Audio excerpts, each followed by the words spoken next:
चलो तो हम लोग आगे बढ़ेंगे, लेकिन उससे पहले हम लोग कल जो पढ़े थे उसी का रिवीजन कर लेते हैं थोड़ा, ठीक ना। तो हम लोग कल देखे थे अवतल दर्पण में बने प्रतिबिंब की स्थिति, प्रकृति और आकार, है ना। तो उसमें था वो सबसे पहले जो हम लोग का था ना वस्तु की स्थिति यानी बिंब की स्थिति। उसके बाद दूसरा नंबर में है प्रतिबिंब की स्थिति। पहला वस्तु की स्थिति, दूसरा प्रतिबिंब की स्थिति, तीसरा प्रतिबिंब की प्रकृति, प्रतिबिंब की प्रकृति, और चौथा है प्रतिबिंब का आकार। इतना हम लोग को इसमें पढ़ना है। तो पहला तो लोग क्या बताए थे, सी वास्तविक उल्टा बराबर, सी वास्तविक उल्टा बराबर, सी वास्तविक उल्टा बराबर, है ना। दूसरा एफ अनंत वास्तविक उल्टा बहुत बड़ा, एफ अनंत वास्तविक उल्टा बहुत बड़ा, एफ अनंत वास्तविक उल्टा बहुत बड़ा, एफ अनंत। तीसरा उसका उल्टा, ये अनंत एक वास्तविक उल्टा बहुत छोटा, अनंत एक वास्तविक उल्टा बहुत छोटा, अनंत एक वास्तविक उल्टा बहुत छोटा।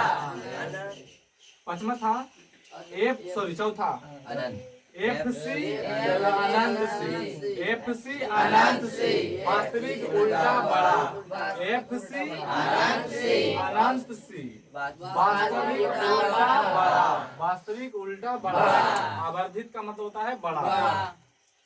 और पांचवा इसका उल्टा अनंत सी, तो उधर बनेगा एफ सी, अनंत सी एफ सी, अनंत सी एफ सी, वास्तविक उल्टा छोटा, वास्तविक उल्टा छोटा।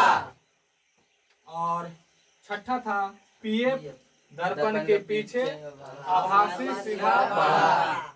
तो इसमें अवतल दर्पण हम देख रहे हैं हमेशा वास्तविक प्रतिबिंब बन रहा है, लेकिन एक जगह आभासी प्रतिबिंब बन रहा है ना। कहाँ पे, जब पी और एफ के बीच में।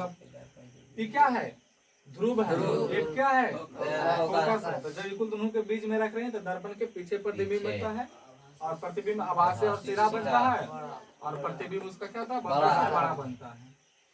तो इसमें थोड़ा सा हमको याद रखना है कि सी क्या है, वक्ता केंद्र है, एफ क्या है, फोकस है, ई उल्टा 8 अनंत है ना, और पी ध्रुव और एफ फोकस। और इसी को हम लोग इधर चित्र में दिखा दिए हैं। पहला स्थिति था सी पर, तो प्रतिबिंब भी बना सी पर। इधर नीचे में जितना इधर सब प्रतिबिंब है, ठीक ना। तो देखो सब उल्टा बन ले कि नहीं बन ले है। अब देखो दर्पण के सामने बना, इसका मतलब वास्तविक है, और दर्पण के अगर पीछे बनते हैं ना तो आभासी हो जाता, ठीक ना। अच्छा, दूसरा स्थिति है एफ पर, तो उसका प्रतिबिंब बना है अनंत पर। और तीसरा स्थिति है अनंत पर, तो उसका प्रतिबिंब एफ पर। अच्छा, अनंत पर जो बना देखो बहुत बड़ा प्रतिबिंब बना है ना, जो एफ पर बना बहुत छोटा बना, वस्तु की तुलना में बहुत छोटा, वस्तु कितना छोटा प्रतिबिंब बना है ना। और चौथा है एफ सी के बीच में, एफ सी का प्रतिबिंब बना अनंत सी के बीच में, है ना। और पांचवा रखिए जब अनंत और सी के बीच में, तो प्रतिबिंब बना एफ सी के बीच में, है ना।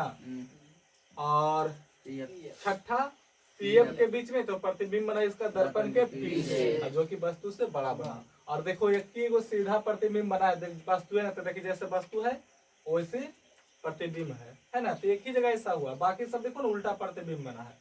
उल्टा मतलब वास्तविक है। अरे यार आमने सामने तो लोग मेरे सामने है तो क्या है, वास्तविक है। और यही पीछे में रहता तो वो काल्पनिक हो जाता, आभासी हो जाता। ये हो गया। उसके बाद हम लोग देखे थे नोट, है ना, एकदम वीवीआई। तो बताए थे पहला हो कि वास्तविक प्रतिबिंब, या उसी को बोल सकते हैं उल्टा प्रतिबिंब, किसे बता, सिर्फ और सिर्फ अवतल या आवर्धित यानी बड़ा प्रतिबिंब सिर्फ अवतल दर्पण में बनता है ना। लेकिन आभासी प्रतिबिंब की बात करेगा तो तीनों दर्पण में, समतल उत्तल अवतल, तीनों दर्पण में बनता है आभासी, है ना। और हमेशा आभासी, हमेशा आभासी, तो समतल या उत्तल। लेकिन खाली बोलेगा आभासी, तो तीनों में आभासी प्रतिबिंब बन सकता है, तो तीनों में। लेकिन हमेशा आभासी किसे बनता है, समतल उत्तल। अच्छा, हमेशा छोटा प्रतिबिंब उत्तल में, हमेशा बराबर प्रतिबिंब समतल में। और अवतल दर्पण में आभासी प्रतिबिंब कब बनता है, जब वस्तु को P और F के बीच में रखते हैं। तो इतना हम लोग कल देखे थे, तो ये तो याद होगा।